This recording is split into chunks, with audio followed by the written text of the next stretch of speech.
Hi, four wheels car ആക്സസറീസിൻ്റെ പുതിയ ഒരു വീഡിയോയിലേക്ക് സ്വാഗതം. ഇന്നത്തെ ടോപ്പിക്ക് വാഹനങ്ങളിൽ നമുക്ക് ഫ്ലോർ മാറ്റ് ചെയ്യാമോ എന്നുള്ളതിനെ കുറിച്ചാണ്. അപ്പോൾ കുറച്ച് ആൾക്കാർ ചെയ്യാമെന്നും കുറച്ച് ആൾക്കാർ ചെയ്യേണ്ട എന്നും പറയുന്ന ഒരു കാര്യമാണ് ഫ്ലോർ മാറ്റ്. അതായത് നമ്മുടെ വണ്ടിയുടെ ഫ്ലോറ് മുഴുവനായിട്ട് റെക്സിൻ കൊണ്ട് ചെയ്തെടുക്കുന്ന, വിനൈൽ കൊണ്ട് ചെയ്തെടുക്കുന്ന മാറ്റിംഗ്.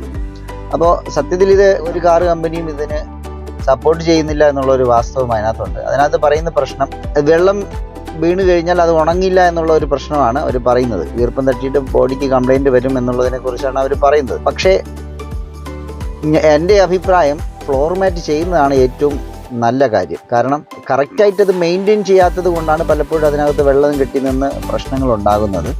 അല്ലാതെ നമ്മൾ കറക്റ്റ് ഒരു 3 വർഷത്തിനുള്ളിൽ നല്ല വിനയിൽ കൊണ്ട് ഫ്ലോർ മാറ്റ് ചെയ്യുകയും പൊട്ടലോ അങ്ങനെ എന്തെങ്കിലും സംഭവിച്ചു കഴിഞ്ഞാൽ അത് മാറ്റിയിടാനോ ഒക്കെ തയ്യാറാവുകയാണെങ്കിൽ ഫ്ലോർ മാറ്റ് ചെയ്യുന്നതാണ് നല്ലത്. കാരണം നമ്മുടെ കയ്യിൽ നിന്ന് എന്തെങ്കിലും ഭക്ഷണ പദാർത്ഥങ്ങളോ ജ്യൂസ് അതുപോലുള്ള സംഭവങ്ങളൊക്കെ വീണ് കഴിഞ്ഞാൽ ഭയങ്കര ബുദ്ധിമുട്ടാണ്. ഭയങ്കര ബാഡ് സ്മെല്ലെടുക്കും. അത് ക്ലീൻ ചെയ്യാനൊക്കെ ഭയങ്കര ബുദ്ധിമുട്ടാകും. ഇടയ്ക്ക് എൻ്റെ ഒരു ഫ്രണ്ടിൻ്റെ കാറിൽ ഒരു സംഭവം ഉണ്ടായത്, ഒരു ആക്സിഡൻറ്റ് സ്ഥലത്ത് നിന്ന് ഒരാളെ രക്ഷിച്ച് അവൻ്റെ കാറിൽ കയറ്റി, പുതിയ കാറായിരുന്നു, ഷിഫ്റ്റ് ആയിരുന്നു, ആ കാറിൽ കയറ്റി ഹോസ്പിറ്റലിൽ കൊണ്ടുപോയി. പക്ഷേ ആ സമയത്ത് ആ ആക്സിഡൻ്റായ പയ്യൻ്റെ ബ്ലഡ് എല്ലാം ഈ വണ്ടിയിൽ മുഴുവനായി. Floor mat ചെയ്തിട്ടില്ലായിരുന്നു. 2 ദിവസം കഴിഞ്ഞപ്പോൾ ഈ ബ്ലഡിൻ്റെ ബാഡ് സ്മെല്ല് അതിനകത്ത് നിന്ന് വരാൻ തുടങ്ങി. ഒരു രക്ഷയുമില്ല. ഷോറൂമിൽ കൊണ്ടുപോയി നല്ലോണം അവർ വാഷ് ചെയ്തു. പക്ഷേ ബാഡ് സ്മെല്ല് പോയില്ല. കുറേ ദിവസം അതിനകത്തുണ്ടായിരുന്നു.